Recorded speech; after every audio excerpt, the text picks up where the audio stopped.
மிளகு சீரகம், வெங்காயம், வரமிளகாய்.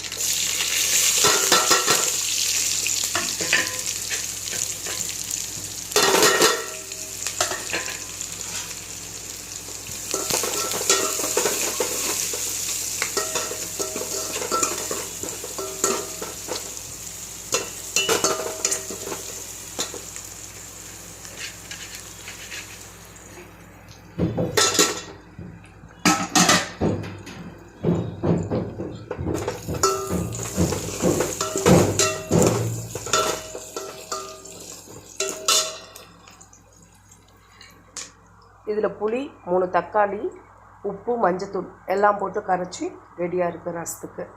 இதை இப்போ எடுத்து இதில் வணக்கியாச்சு.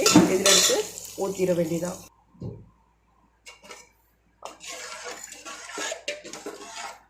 ஊற்றினோடனே இப்படி தான் இருக்கும்.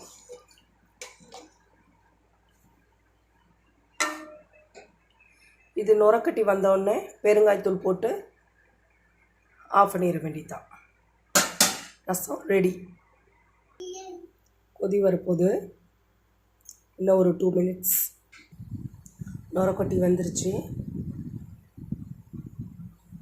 முட்டை ஊடுது பாருங்கள். கொதிக்க போகுது.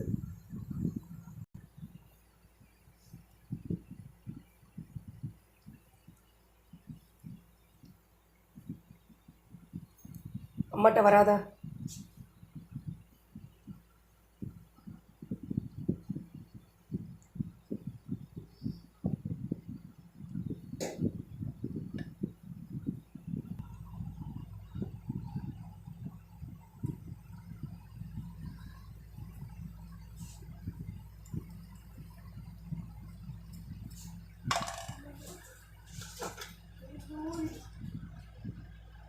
That's all.